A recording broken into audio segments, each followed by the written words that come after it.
Yeah, the vaccine is exceptionally safe. That's one of the great blessings of this vaccine. It's very safe and it works very well. So very, very good safety profile and over 90%, I think 94% efficacy. So that's great news. We have had the opportunity to speak to some of our staff who've received the vaccine already.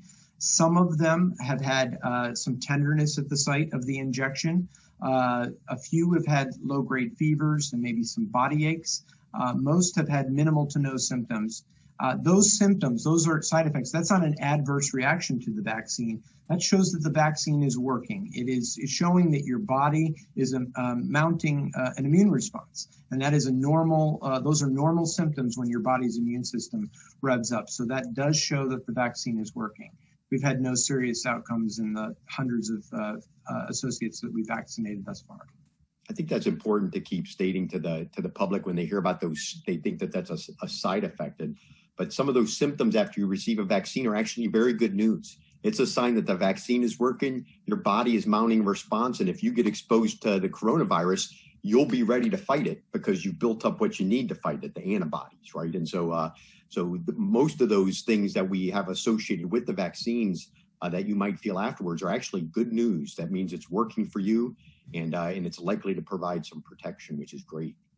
And one of the myths and misconceptions we hear about is, well, will the vaccine give me COVID?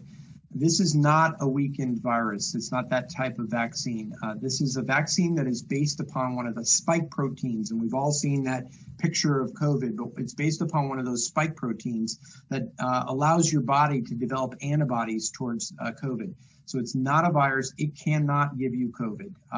It just allows your body to mount the immune response. Thank you. And you've mentioned Moderna and Pfizer. These are tough words to say in this pandemic, but what is the difference between these two vaccines? These are two essentially equivalent vaccines. For the public or people receiving the vaccine, they're very equivalent. They have a very similar mechanism. They're based upon that spike protein. They have almost equal efficacy. They're both 94% effective, and they both have very similar side effect profiles. So there are some differences in technically how we handle the vaccine. One has to be stored at 70 below zero, another at 20 below zero. They can be outside of freezers for different amounts of time. There's different ways that they're constituted, but for the public or for those that are receiving the vaccine, they are interchangeable. They're essentially very equivalent. And when people say, hey, which would you rather get? Whatever one I can get first is the one that I will take. They're essentially equivalent. Thank you. Do we know anything about the ingredients? There's been a lot of unfortunate chatter, I think, and shared misinformation about how these vaccines are made, of what's in it, and I could react to something in the vaccine. Is there anything happening like that? So now that Pfizer has its emergency use authorization, we do have the formal list of ingredients, and it's things that nobody would even know what they are or really care about. But there's no poisons, heavy metals, there's nothing that's going to cause autism, all the typical vaccine myths that you hear out there. There is nothing like that that is known to be harmful or toxic to humans. Yeah, it's a protein, and it's mixed with salt water before we administer it. Really, that's what it's made of. It's just a very special protein that was developed. Okay. Thank you. Now, with these vaccines, both of the Pfizer and the Moderna require a second shot, a booster, so to speak. What would happen if somebody gets the first shot and not the second shot? Well, it's not recommended. The first shot will probably give you some protection. But as these vaccines were studied, they had to choose. We were coming to market so quickly because of the urgency of this pandemic. The companies had to decide how they were going to look at it, study it.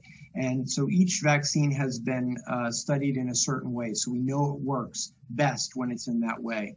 The Pfizer vaccine, the booster occurs at 21 days, and the Moderna vaccine occurs at 28 days. Now, if you can't get your second vaccine exactly at 21 days, and if it's at 22 or 23 or 19, or there's probably some leeway there. Based upon the science of vaccines, there's probably leeway. But based upon recommendations through the FDA, we are trying to follow the guidelines, because that is how it's been approved and that's how it's been studied for best effect. Now, how soon will you have the immunity, or hopefully the 90, within that 94% of immunity? How soon do you have that?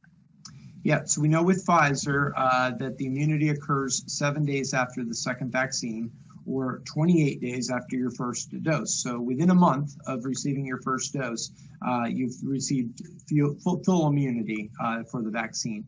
Moderna is probably similar. I don't have the formal information. We're hoping to get that out, I think, any day or minute now, actually, with Moderna that's being evaluated as we speak.